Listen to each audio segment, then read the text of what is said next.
गुलमोहराच्या लालबुंद फुलांनी रानमळे बहरू लागले. उन्हाळ्यातही निसर्गाची रंगत, नागरिकांना दिलासा देणारा देखावा. उन्हाळ्याच्या कडक उन्हातही शहरातील रस्त्यांच्या कडेला आणि उद्यानांमध्ये फुललेल्या गुलमोहराच्या लालबुंद फुलांनी वातावरणाला एक वेगळीच शोभा प्राप्त झाली आहे. तापमानाचा पारा दिवसेंदिवस वाढत असताना या फुलांच्या मोहक सौंदर्यामुळे नागरिकांना काहीसा दिलासा मिळत असून निसर्गप्रेमींच्या विशेष आकर्षण निर्माण झाले आहे.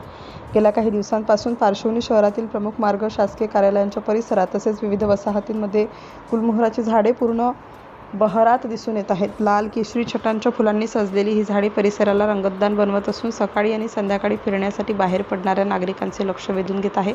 विशेष म्हणजे गुलमोहराचे झाड केवळ सौंदर्य वाढवणारे नसून पर्यावरणाच्या दृष्टीनेही महत्त्वाचे मानले जाते. उष्णतेतही टिकून राहण्याची क्षमता, सावली देण्याची ताकद आणि वातावरणातील प्रदूषण कमी करण्यास मदत या गुणांमुळे या झाडाचे महत्त्व अधिक वाढले आहे. त्यामुळे शहरात अधिक प्रमाणात गुलमोहराची लागवड करण्याची गरज व्यक्त केली जात आहे. दरम्यान अनेक नागरिक या फुलांच्या पार्श्वभूमीवर छायाचित्रे काढत असून सोशल मीडियावर शेअर करत आहेत. त्यामुळे शहरातील गुलमोहराचे सौंदर्य अधिकच चर्चेचा विषय ठरत आहे. नगरपंचायत प्रशासनानेही हरित क्षेत्र वाढवण्याच्या दृष्टीने विविध उपक्रम हाती घेतले असून भविष्यात अधिक प्रमाणात फुलझाडांची लागवड करण्याचा मानस व्यक्त केला आहे.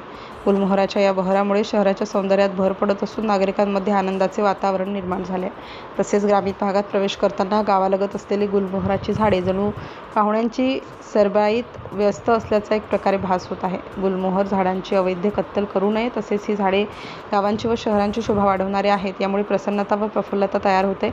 फुलांचा बहार गेल्यानंतर हीच झाडे सदा हिरवीगार असते. हे झाड वाटसरूंकरिता एक आधार म्हणून सातत्याने व निर्भयतेने उभे असते, असे मत क्षेत्र सहाय्यक वनविभाग पार्श्वनी जे.पी. मेंढे यांनी व्यक्त केले. सिटी इंडिया न्यूजसाठी कंधान शहर प्रतिनिधी मनीषा मेश्राम.